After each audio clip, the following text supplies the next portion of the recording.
दोस्तों स्वागत है आपका बिहार न्यूज में। दोस्तों मैं हूं फिरदौस गनी और आप देख रहे हैं केडीबी लाइव। दोस्तों आज हो चुका है 9 मार्च 2021। तो आज की बिहार की टॉप न्यूज लेकर आए हैं आपके लिए। दोस्तों वीडियो स्टार्ट करने से पहले आपसे एक रिक्वेस्ट है, अगर आप नए आए इस चैनल पर तो फिर चैनल को सब्सक्राइब करके बेल आइकन को भी प्रेस कर दीजिए और साथ में वीडियो को लाइक कीजिए, अपने दोस्तों के साथ शेयर भी कीजिए।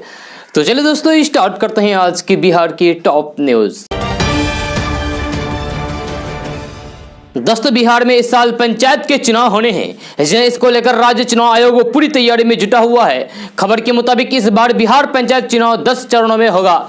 इसको लेकर आयोग ने कार्यक्रम तय कर दिया है तथा जिलों को चुनाव की तैयारियों से संबंधित विधिवत भेज दिया है। जी हां, बहुत जल्द चुनाव की तारीखों का भी ऐलान किया जा सकता है। तो आपको बता दूं कि आपके जिले में कब पंचायत चुनाव किया जाएगा। तो प्रथम चरण में मधुबनी, सुपौल और अररिया जिले में चुनाव कराया जाएगा।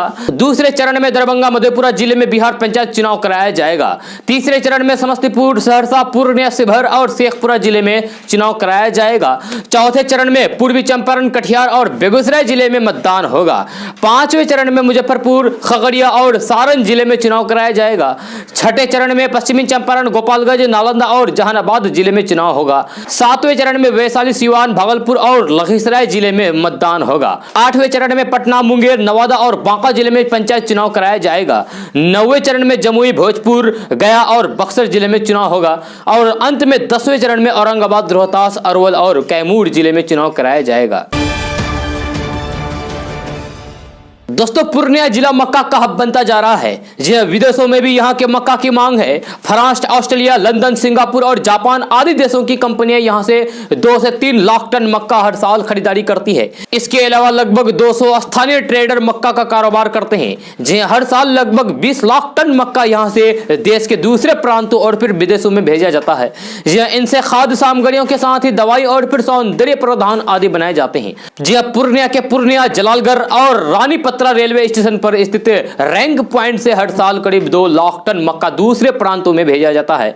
जहां पूर्णिया प्रमंडल में मक्का किसानों के लिए सबसे बड़ी नकदी फसल बन गई है।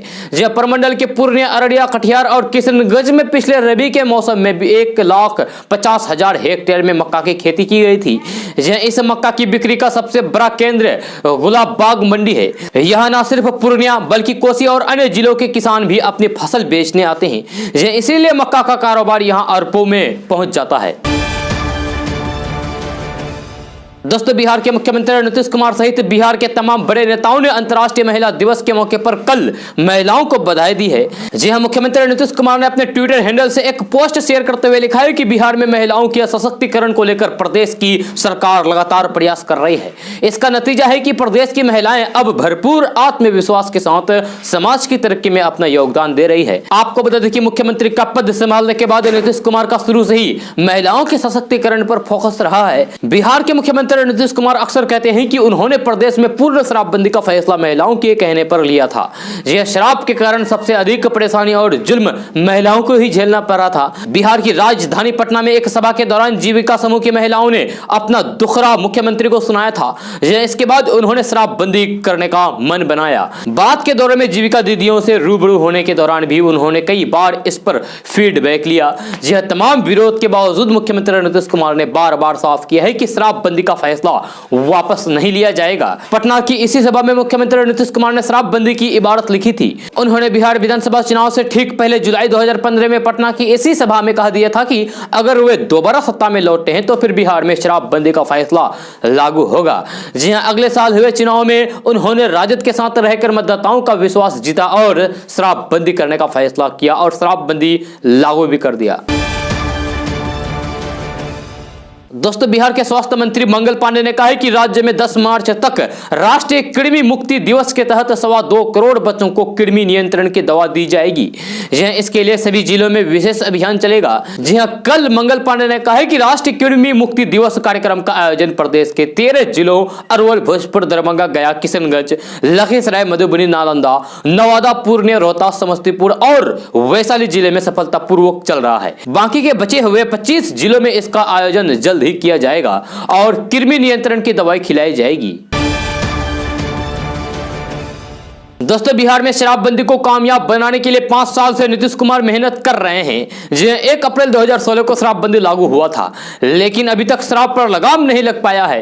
जी रोज बिहार में भारी मात्रा में शराब बिहार पहुंचता है। पहुंचता कैसे है ये बड़ा सवाल है। जी और आज आपको मिलेगा सटीक जवाब। हमारे पास कुछ आंकड़े हैं जो कि चौंकाने वाले। नेशनल फैमिली हेल्थ सर्वे यानी कि NFHS के मुताबिक महाराष्ट्र से ज्यादा बिहार में शराब की खपत है। जी NFHS के सर्वे में पता चला है कि अभी भी बिहार के ग्रामीण इलाकों में 14%, जबकि महाराष्ट्र के ग्रामीण इलाकों में 13% लोग शराब का सेवन करते हैं। जी हाँ, बिहार के शहरी इलाकों में 15.8%, वहीं महाराष्ट्र के शहरी इलाकों में 14.7% लोग शराब पीते हैं। हर वो तरीका जो एक आम आदमी और एक शातिर दिमाग सोच सकता है, उसका इस्तेमाल शराब तस्करों ने शराब की सप्लाई के लिए निकाल लिया है। पुलिस के साथ साथ आम आदमी की भी जिम्मेवारी है कि वे बिहार को शराब के जहर से बचाएं और खुद बचें।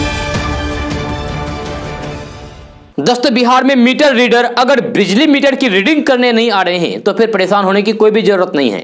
यह बिजली कंपनी ने ऐसा सेल्फ बिलिंग मोबाइल ऐप बनाया है जिससे उपभोक्ता खुद ही मीटर रीडिंग करके कंपनी से बिजली बिल प्राप्त कर सकते हैं। जी हाँ, देश के कुछ राज्यों की तर्ज पर बिहार ने भी उपभोक्ताओं को खुद से ही मीटर रीडिंग की सुविधा देने का निर्णय लिया है। जी फिलहाल पटना के शहरी क्षेत्र पेशू में इस सुविधा का ट्रायल चल रहा है। जी हाँ, अगले महीने से इसे पूरे बिहार में लागू करने की योजना है। कंपनी के अधिकारियों के अनुसार मोबाइल ऐप से अभी उपभोक्ताओं को कई तरीके की सुविधाएं मिल रही है। इसके तहत नए कनेक्शन से लेकर लोड बढ़ाने सहित अन्य सेवाओं को इस मोबाइल ऐप पर उपलब्ध कराया गया है। इसी कड़ी में सुविधा मोबाइल ऐप को अब और विस्तार किया गया है। जी हां, इस मोबाइल ऐप के माध्यम से वैसे उपभोक्ता अपना बिजली बिल प्राप्त कर सकते हैं जिनको किसी महीने बिजली बिल नहीं मिल पाता हो। हालांकि इस ऐप से वही उपभोक्ता बिजली बिल प्राप्त कर सकते हैं जिन्हें पिछले 45 दिनों से बिजली बिल नहीं मिला हो। दोस्तों बिहार के लगभग 30% बच्चे स्कूल छोड़ सकते हैं। जी कोरोना काल के बाद स्कूल तो खुल गए हैं, लेकिन ये बच्चे ना तो स्कूल आ रहे हैं और ना ही फीस जमा कर रहे हैं। जी इनमें ज्यादातर बच्चे निजी स्कूल के हैं। स्कूल प्रबंधन द्वारा बार बार फोन करने पर भी कोई जवाब नहीं मिल रहा है। ऐसे में स्कूल प्रबंधन भी ये मानने लगा है कि अब तक फीस जमा न करने वाले सब बच्चे स्कूल छोड़ सकते हैं। जी अधिकांश स्कूलों में वार्षिक परीक्षाएं शुरू हो गई है। ये सभी स्कूलों में औसतन 1000 बच्चे अध्ययन कर रहे हैं, लेकिन इनमें से लगभग 30% बच्चे अभी तक स्कूलों में नहीं पहुंच रहे हैं, यानी कि 300 बच्चे नहीं पहुंच रहे हैं। वर्तमान में अधिकांश स्कूलों में ऑनलाइन एवं ऑफलाइन परीक्षाएं भी शुरू हो गई है। जो सभी छात्रों को वार्षिक परीक्षा में शामिल होना अनिवार्य है। जो बच्चे स्कूलों में शामिल नहीं होंगे वे स्कूल छोड़ सकते हैं। दोस्तों अगर आप भी स्मार्टफोन का उपयोग करते हैं तो फिर ये खबर आपके लिए बेहद ही महत्वपूर्ण है। जी हाँ, इस खबर में हम आपको बताएंगे कि मोबाइल किस स्थिति में ब्लास्ट होता है, जी यानी कि फटता है। जी हाँ, दरअसल मोबाइल ब्लास्ट होने की घटनाएं अब आम हो चुकी है। जी इस तरीके की घटनाओं में लोगों की जान भी चली जाती है। आखिर किस वजह से मोबाइल फटता है और इससे हम कैसे बच सकते हैं, इस वीडियो में इसी के बारे में बताएंगे। जी स्मार्टफोन के फटने का सबसे मुख्य कारण है बैटरी का ज्यादा गर्म हो जाना। जी अक्सर हम फोन को चार्जिंग पर लगाकर भूल जाते हैं, जिससे चार्ज होने के बाद भी फोन बिजली के संपर्क में रहता है और उसकी बैटरी ज्यादा गर्म हो जाती है। ज्यादा गर्म हो जाने के कारण बैटरी के पिघलने और फिर फटने की संभावना बढ़ जाती है और आपकी जान भी जा सकती है। उसके बाद आपको बता दें कि गलत चार्जर का इस्तेमाल भी मोबाइल के फटने की वजह बनता है। जी अक्सर हम ओरिजिनल चार्जर के खराब होने के बाद लोकल चार्जर का इस्तेमाल करना शुरू कर देते हैं, जो कि हमारे फोन और फिर उसकी बैटरी दोनों के लिए बहुत ही खतरनाक होते हैं। कई बार मोबाइल की बैटरी खराब हो जाती है। ऐसे में हम अक्सर पैसे बचाने के लिए लोकल बैटरी का इस्तेमाल करने लगते हैं, जो कि चार्ज करने पर जल्दी गर्म हो जाता है और ब्लास्ट जैसी घटनाएं भी सामने आने लगती है।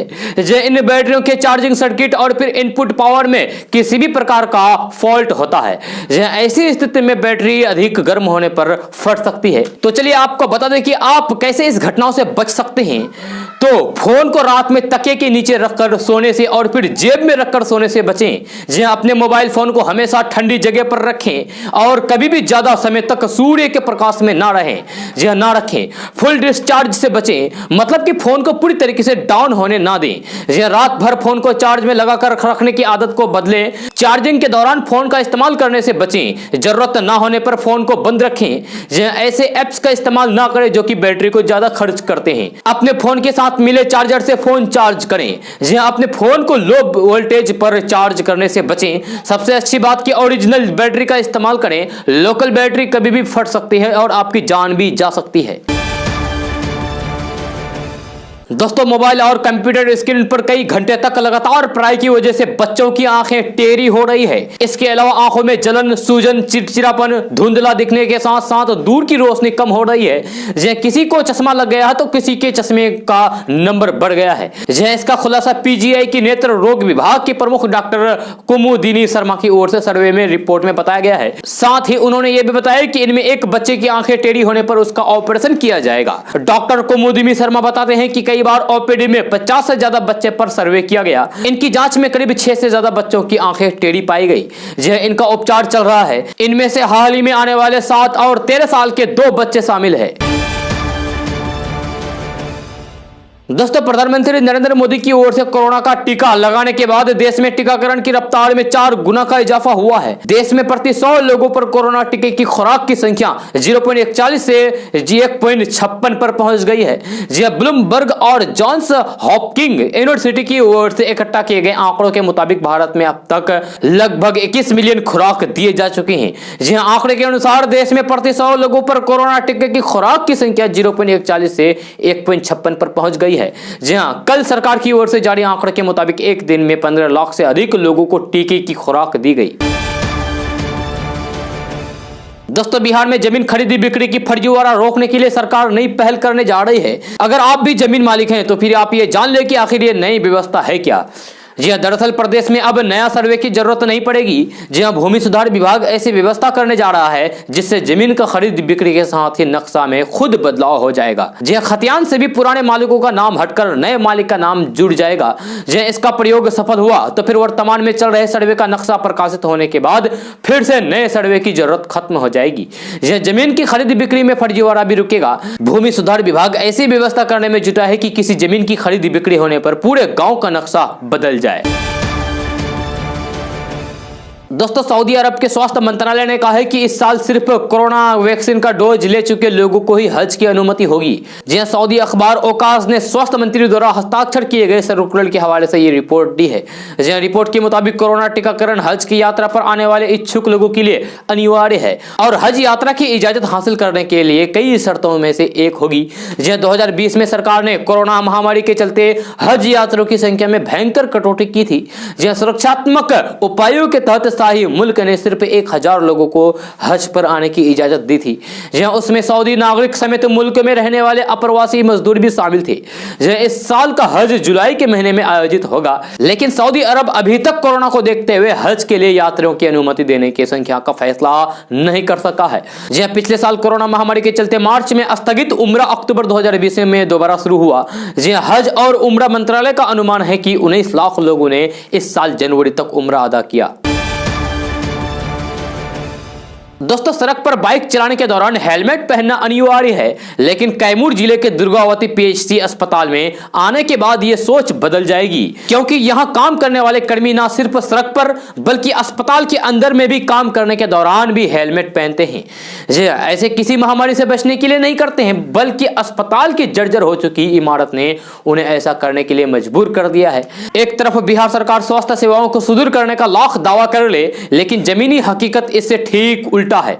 जहां कैमूर जिले के दुर्गावती प्राथमिक स्वास्थ्य केंद्र के जर्जर भवन को देखने के बाद इस बात को समझा जा सकता है कि सरकारी दावे कागज में ही चल रहे हैं, हकीकत में कुछ और ही दिखाई दे रहा है।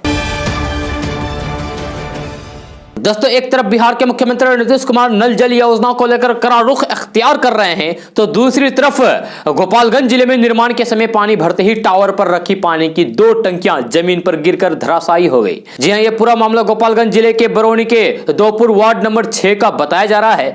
जी हां, जानकारी के अनुसार बताया जा रहा है कि करीब 13 लाख रुपए की लागत से पानी की टंकी का निर्माण करवाया जा रहा था, लेकिन निर्माण के समय जब उसमें पानी भरा गया तो टावर पर रखी गई 2 टंकियां धड़ाम से नीचे गिर गई और धराशायी हो गई।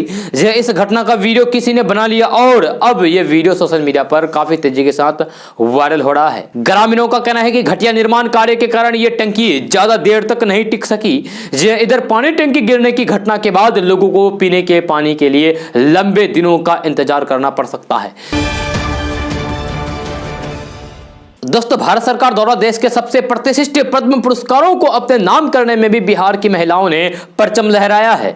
जी हां, आजाद भारत में पद्म पुरस्कारों की शुरुआत सन 1954 में हुई थी और करीब 7 दशक की इस पुरस्कार की यात्रा में बिहार के 1.25 दर्जन से अधिक नामचीन महिलाओं ने इस पुरस्कार पर अपना कब्जा जमा कर बिहार की प्रतिष्ठा में 4 चांद लगा दिया है। खास बात यह है कि बिहार की जिन नामचीन महिला हस्तियों ने भारत सरकार का पद्म पुरस्कार अपने नाम किया है, उनका काम विभिन्न क्षेत्रों में ऐसा नायाब है कि देश ने उन्हें सलाम किया। जिन लोक कला, लोक संगीत, साहित्य, चिकित्सा, खेती किसानी, समाज सेवा और शैक्षणिक आंदोलनों में उम्दा काम करने के लिए बिहार की इन नामचीन महिलाओं को पद्म पुरस्कारों के लिए चुना गया। इस पहलू में यह भी है कि पद्म पुरस्कार पाने वाली बिहार की 15 महिलाओं में से 7 महिला तो अकेले एक ही क्षेत्र और एक ही कला की है। दोस्तों, वर्षों का सपना अब साकार होगा और अगले माह मिथिलांचल से सीधे रेल मार्ग से कोसी इलाका जुड़ जाएगा। जहां सहरसा से सुपौल, सरायगढ़, निर्मली, झंझारपुर होकर दरभंगा के लिए यात्री ट्रेन अगले माह से चलेगी। जहां समस्तीपुर मंडल के डीआरएम अशोक महेश्वरी ने रविवार को सहरसा स्टेशन निरीक्षण के बाद कहा कि सहरसा से झंझारपुर होकर दरभंगा बहुप्रतिष्ठित रेल मार्ग का सपना इसी वित्तीय वर्ष में साकार होगा। इसी माह में 13 मार्च को सहरसा से सरायगढ़, निर्मली, झंझारपुर होकर दरभंगा तक विभागीय निरीक्षण ट्रेन चलेगी। उसके बाद सीआरएस निरीक्षण होगा। यह सीआरएस निरीक्षण के बाद रेलवे बोर्ड यात्री ट्रेन परिचालन शुरू करने की तिथि घोषित करेगी। जहां उन्होंने कहा कि कोरोना प्रोटोकॉल के कारण अभी ट्रेन सेवा शुरू करने से पहले कई मंत्रालयों से अप्रूवल लेनी होती है, उसके बाद स्टार्ट हो जाएगा। दोस्तों, सड़कों पर बगैर पॉल्यूशन सर्टिफिकेट के घूमने वाले वाहन चालकों की अब खैर नहीं है। प्रदूषण फैलाने वाले वाहनों की जांच के दौरान पाए जाने पर उनके स्वामियों से परिवहन विभाग भारी जुर्माने की राशि को वसूल करेगा। जी बिहार सरकार ने सभी जिलों के परिवहन पदाधिकारी को इसके लिए विशेष निर्देश जारी कर दिया है, जिसके तहत 12 मार्च से जिले के विभिन्न मार्गों पर विशेष रूप से पॉल्यूशन जांच अभियान शुरू की जाएगी। जी बिहार सरकार के निर्देश के आलोक में सीमांचल, मिथिलांचल समेत पूरे बिहार में 12 मार्च से पॉल्यूशन प्रमाण पत्र जांच अभियान चलाया जाएगा। इस जांच अभियान के तहत पॉल्यूशन सर्टिफिकेट नहीं रहने वाले वाहन स्वामियों से मोटर यान अधिनियम 190 के तहत 10,000 रुपए जुर्माने के रूप में वसूल की जाएगी। यह जबकि जुर्माने की राशि नहीं भरने वाले वाहन स्वामियों के वाहनों को जब्त किया जाएगा। दोस्तों, मुखिया का जब भी जिक्र किया जाता है तो दिमाग में एक ही प्रकार की छवि उभरकर सामने आती है, वो है भ्रष्टाचार में लिप्त रहने वाले और ग्रामीण पर रौब जमाने वाले लोग। जी हां, इन सब के बीच बिहार के एक पंचायत की महिला मुखिया ने इस सोच को बदलने की कोशिश की है। जी हां, दरभंगा की केवटी पंचायत की इस महिला मुखिया का नाम नासिरा बेगम है, जिन्हें 2020 के राष्ट्रीय पंचायत पुरस्कार से नवाजा गया है। जी नासिरा बेगम को यह पुरस्कार भारत सरकार के पंचायती राज मंत्रालय द्वारा मिला है, जिसमें उन्हें न सिर्फ एक मोमेंट दिया गया है बल्कि एक प्रस्तुति पत्र के अलावा पंचायत के विकास के लिए 5 लाख रुपए भी अलग से दिए गए हैं। दरअसल इनाम पाने वाली महिला मुखिया का नाम नासिरा बेगम है। जी हां, मुखिया नासिरा बेगम ने पंचायत स्तर पर अपने राजस्व को बढ़ावा देकर उससे होने वाले आमदनी से पंचायत का विकास किया है। नासिरा ने यह काम करके और ग्राम पंचायत की मुखिया के सामने मिसाल पेश की है। जी हां, पंचायत की आमदनी बढ़ाने के लिए पंचायत में पड़ने वाले तालाबों की नीलामी के साथ ही गांव के हाट बाजारों की बंदोबस्ती करके लाखों रुपए राजस्व को बढ़ाया और इससे होने वाले आमदनी से गांव के विकास में काम में लाया। जी हां, केवल पंचायत के लोगों का कहना है कि नासिरा बेगम ने पंचायत में विकास योजना को बेहतर ढंग से लागू किया है। यहां पंचायत की अधिकतर सड़कें पीसीसी कराई गई है, तालाबों का जीर्णोद्धार करके उन्हें सुंदर बनाया गया है, साथ ही उनमें साल भर पानी रहता है। यह पंचायत में हर घर नल जल योजना को बेहतर ढंग से लागू किया गया है। इसकी वजह से यहां लोगों को स्वच्छ और शुद्ध पीने का पानी उपलब्ध है। यह तकरीबन सभी घरों में शौचालय बने हुए हैं। इसके अलावा पंचायत सरकार भवन में लोगों की सुविधाओं के लिए व्यवस्था की गई है। यह पंचायत के कार्यों का बेहतर ढंग से दस्तावेजीकरण किया गया है। इसकी वजह से ग्रामीण भी इनसे खुश हैं। जी हां, वही राष्ट्रीय पंचायत पुरस्कार पाकर मुखिया नासिरा बेगम भी गदगद हैं। जी हां, हालांकि उन्होंने बताया कि वे कभी भी नहीं सोचा था कि वे बिहार की नंबर 1 मुखिया बन जाएगी। जी हां, और भारत सरकार की तरफ से उन्हें कई इनाम मिलेगा। जी हां, नासिरा बेगम अपने कर्तव्य का पालन करते हुए ग्रामीणों की सेवा में दिन रात लगी रहती थी। दोस्तों, अंतर्राष्ट्रीय महिला दिवस के अवसर पर प्रधानमंत्री नरेंद्र मोदी ने कहा है कि भारत राष्ट्र की महिलाओं की कई उपलब्धियों पर गर्व करता है और उन्होंने कहा है कि विभिन्न क्षेत्रों में महिला सशक्तिकरण को आगे बढ़ाने के लिए काम करने का अवसर मिलना उनकी सरकार का सम्मान है। यह प्रधानमंत्री नरेंद्र मोदी ने अपने ट्विटर में लिखा है कि अंतर्राष्ट्रीय महिला दिवस के मौके पर वे नारी शक्ति को सलाम करते हैं। महिलाओं ने देश का नाम रोशन किया है और बुलंदियों को छुआ है, उस पर भारत गर्व करता है। हमारी सरकार के लिए सौभाग्य की बात यह है कि नारी शक्ति के लिए काम कर रहे हैं। राष्ट्रपति रामनाथ कोविंद ने भी अंतर्राष्ट्रीय महिला दिवस के अवसर पर भारत के लोगों को शुभकामनाएं दी है और सभी लोगों से लैंगिक न्याय को बढ़ावा देने और फिर लैंगिक असमानता को खत्म करने का संकल्प लेने का आग्रह किया है। जी हां, राष्ट्रपति रामनाथ कोविंद ने अपने ट्विटर में लिखा है कि अंतर्राष्ट्रीय महिला दिवस के अवसर पर सभी देशवासियों को मेरी तरफ से हार्दिक बधाई और शुभकामनाएं। जी हां, हमारे देश की महिलाएं अनेक क्षेत्रों में उपलब्धियों के नए कीर्तिमान स्थापित कर रही है। आइए आज के दिन हम सब महिलाओं और पुरुषों के बीच असमानता पूर्णतः समाप्त करने का सामूहिक संकल्प लें। रक्षा मंत्री राजनाथ सिंह ने कहा है कि पीएम नरेंद्र मोदी के नेतृत्व वाली सरकार जीवन के सभी क्षेत्र में महिला सशक्तिकरण के लिए गहराई से प्रतिबद्ध है। उन्होंने कहा कि अंतर्राष्ट्रीय महिला दिवस पर मैं वास्तव में इस महान राष्ट्र की नींव को मजबूत करने में भारत की नारी शक्ति की भूमिका की सराहना करता हूं। यह प्रधानमंत्री नरेंद्र मोदी की नेतृत्व वाली सरकार जीवन के सभी क्षेत्र में महिला सशक्तिकरण के लिए गहराई से प्रतिबद्ध है। वहीं कांग्रेस नेता राहुल गांधी ने भी महिला दिवस को लेकर ट्वीट किया है। जी हां, उन्होंने लिखा है कि महिला अपने दम पर इतिहास और फिर भविष्य को बना सकती है, किसी को आपको रोकने ना दे। दोस्तों, बिहार में पंचायत चुनाव की तारीखों का बेशक ऐलान नहीं हुआ हो, लेकिन सभी पार्टियों ने इसके लिए रणनीति बनानी शुरू कर दी है।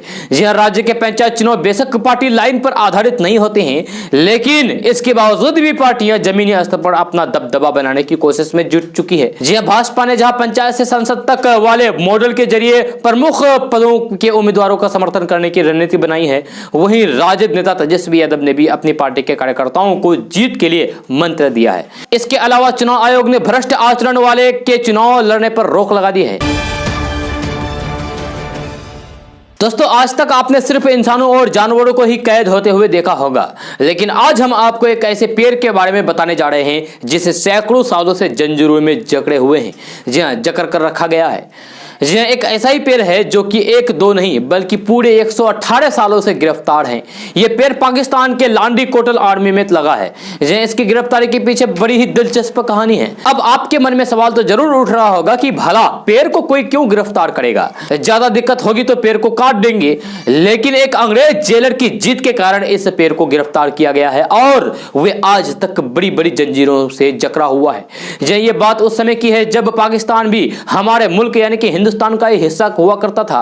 जी हां, और सोने की चिड़िया कहे जाने वाले ये देश अंग्रेजों का गुलाम था। जी हां, साल 1898 में एक ब्रिटिश अफसर जेम्स स्क्वेड टहल रहे थे। नशे में धुत होकर वे पार्क में घूम रहे थे। जब जेम्स वहां स्थित एक बरगद के पेड़ के पास से गुजरे तो उन्हें लगा कि वे बरगद का पेड़ उनके ओर आ रहा है, उनके पास आ रहा है, उनका पीछा कर रहा है। जी हां, इतने विशाल पेड़ को अपनी ओर आता देखकर स्क्वेड बुरी तरीके से घबरा गए।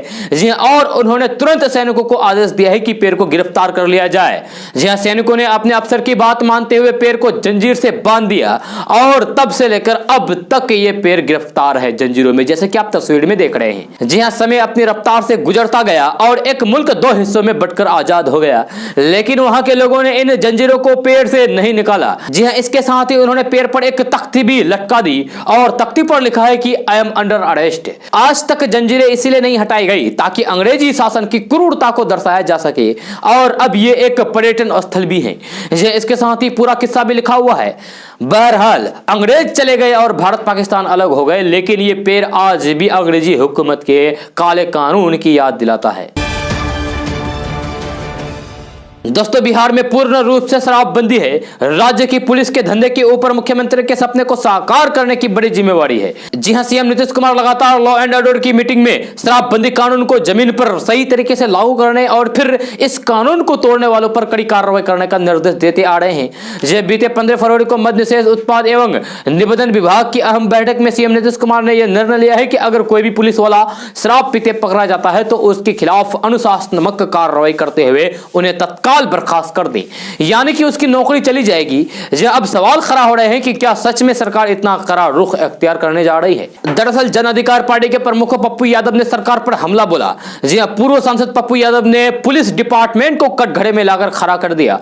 जी हां, पप्पू यादव ने पुलिस वालों के ऊपर गंभीर आरोप लगाते हुए कहा कि थाने में बैठे 80% पुलिसकर्मी रोज शराब का सेवन करते हैं। सरकार को अब नेताओं और फिर पुलिस के जवानों का भी ब्लड टेस्ट कराना चाहिए। आज हालात यह है कि बिहार के 80% थाने में बैठे पुलिसकर्मी हर दिन शराब के नशे में डूबे रहते हैं। जी हां, ऐसे में अब सवाल खड़ा होता है कि पप्पू यादव के दावे में कितनी सच्चाई है। जी हां, पुलिस वालों के अलावा पप्पू यादव ने प्रशासनिक अधिकारियों की कार्यशैली पर सवाल खड़े किए हैं। जी हां, उन्होंने कहा है कि नीतीश सरकार अपने भ्रष्ट अधिकारियों को बचाने में लगी है। बिहार सरकार ने इकोनॉमिकल ऑफेंस में लगे 18 अधिकारियों की संपत्ति की फाइल दबा रखी है। सरकार भ्रष्ट अधिकारियों पर कार्रवाई करने से परहेज करती है। मुख्यमंत्री नीतीश कुमार को यह जवाब देना चाहिए कि इकोनॉमिकल ऑफेंस लगे इन अधिकारियों की संपत्ति की जांच कब की जाएगी।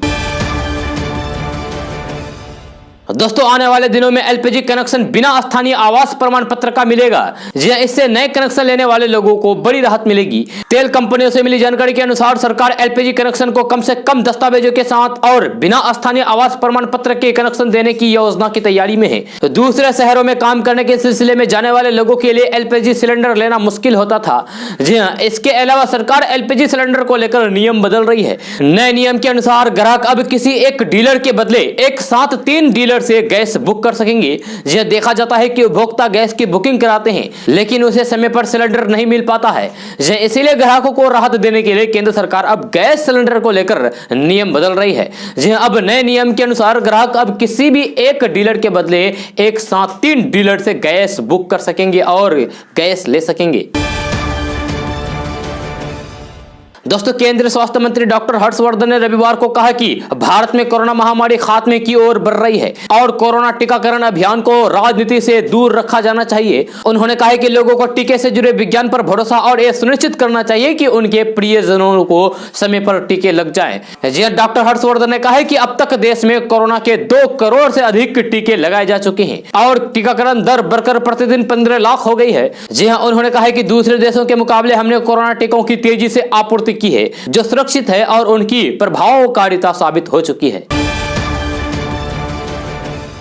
दोस्तों, कोरोना काल और लॉकडाउन में हजारों जरूरतमंदों की मदद कर चुके अभिनेता सोनू सूद अभी भी लगातार लोगों की हेल्प कर रहे हैं, मदद कर रहे हैं। जी हां, सोनू सूद ने अब बिहार की एक लड़की की मदद करने का फैसला किया है। जी हां, इस लड़की ने सोनू सूद से मदद मांगी थी। हालांकि सोनू सूद ने मदद के बदले में शर्त भी रख दी है। जी हां, ज्योति राज नाम की इस लड़की ने सोनू सूद को टैग करते हुए ट्वीट किया था और कहा था कि सोनू सूद भैया, मेरा नाम ज्योति है और मैं बिहार की रहने वाली हूं। आप हर किसी की मदद कर रहे हैं, मेरी भी थोड़ी मदद कर दीजिए। मुझे अपने परिवार का पालन पोषण करने के लिए एक अगरबत्ती मेकिंग मशीन चाहिए ताकि मैं अपने परिवार का और अपने बच्चों की भूख मिटा सकूं। ज्योति के इस ट्वीट पर सोनू सूद ने जवाब दिया और मदद करने का वादा किया, लेकिन साथ में शर्त रख दी कि अगरबत्ती का पहला पैकेट मुझे मिलना चाहिए।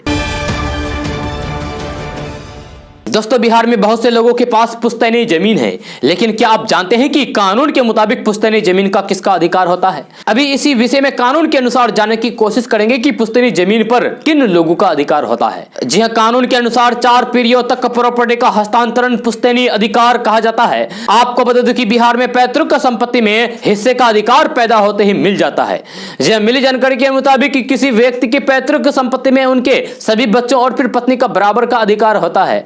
बिहार में पुश्तैनी जमीन पर जितना अधिकार बेटा का होता है उतना ही अधिकार बेटी की भी होती है। बेटी पुश्तैनी जमीन में अपना हिस्सा ले सकती है। आपको बता दें कि प्रॉपर्टी अगर पुश्तैनी है तो फिर सभी कानूनी वारिसों का जन्म से ही इस पर अधिकार बन जाता है। इससे कोई भी व्यक्ति बेदखल नहीं कर सकता है। अगर आपके पिता ने अपनी कमाई से संपत्ति खरीदी है तो फिर इस पर किसी का अधिकार नहीं होता है। पिता के दुनिया से चले जाने के बाद प्रॉपर्टी में अधिकार किसी अन्य व्यक्ति के पास ट्रांसफर होते हैं।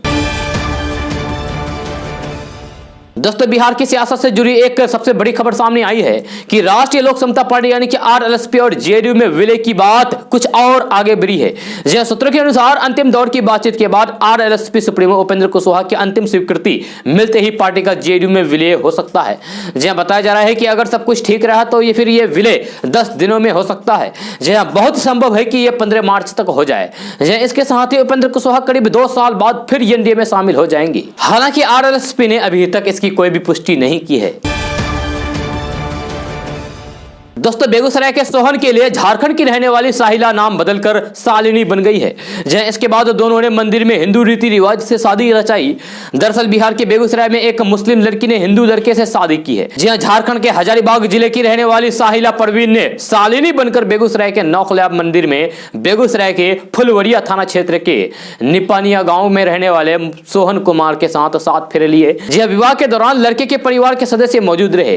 पूरे इलाके में इस विवाह की चर्चा हो रही है। जहां मिली जानकारी के अनुसार सोहन हजारीबाग में किसी बैंक में काम करता था। 1.5 साल पहले दोनों में दोस्ती हुई और फिर धीरे धीरे नजदीक आने लगा। जहां काफी दिनों तक साथ रहने के बाद दोनों ने शादी करने का फैसला किया। जहां साहिला परवीन ने अपने प्रेमी सोहन के साथ बेगूसराय पहुंचकर नौखला मंदिर में शादी कर ली। दोस्तों बिहार मोटर ट्रांसपोर्ट फेडरेशन के अध्यक्ष उदय शंकर प्रसाद ने राज्य भर के यानी कि पूरे बिहार के बस मालिकों को निर्देश दिया है कि 15 मार्च से प्राइवेट बसों के किराए में 20% की वृद्धि कर लें। जी हां, 2018 में परिवहन विभाग ने बस भाड़े में वृद्धि की थी, उसी को आधार मानकर 20% की वृद्धि करनी है। यानी कि 15 मार्च से बिहार के प्राइवेट बसों में यात्रा करने पर 20% अधिक किराया देना होगा। दोस्तों महिला दिवस के दिन पंजाब सरकार ने बड़ा फैसला किया है। जी हां, मौजूदा बजट पेश करते हुए सरकार ने कहा है कि अब सरकारी बसों में महिलाओं को मुफ्त सुविधा मिलेगी। इसके अलावा सरकारी विद्यार्थी भी बसों में मुफ्त सफर कर सकेंगे। जी हां, पंजाब के वित्त मंत्री मनप्रीत सिंह बादल ने सोमवार को 2021-22 के लिए राज्य का 1,68,015 करोड़ रुपए का बजट पेश किया। जी हां, आपको बता दूं कि ये कैप्टन अमरिंदर सिंह का सरकार का आखिरी पूर्ण बजट है। जी हां, पंजाब में अगले साल होने वाले विधानसभा चुनाव के चलते इस बजट पर हर किसी की नजर टिकी है। पंजाब सरकार 2021-22 में राज्य के 1,13,000 किसानों का 1186 करोड़ रुपए और फिर भूमिहीन किसानों का 526 करोड़ रुपए का कृषि ऋण माफ करेगी। जी हां, बजट में कामयाब किसान खुशहाल पंजाब कृषि की घोषणा की गई है। दोस्तों आज का न्यूज़ बस यहाँ तक। कैसा लगा जरूर अपना सुझाव दीजिएगा नीचे कमेंट बॉक्स में कमेंट करके। अगर आप नए आए इस चैनल पर तो फिर चैनल को सब्सक्राइब करके बेल आइकन को भी प्रेस कर दीजिए और साथ में वीडियो को लाइक कीजिए, अपने दोस्तों के साथ शेयर भी कीजिए। तो चलिए दोस्तों फिर मिलते हैं अगले वीडियो में। जय हिंद, जय बिहार।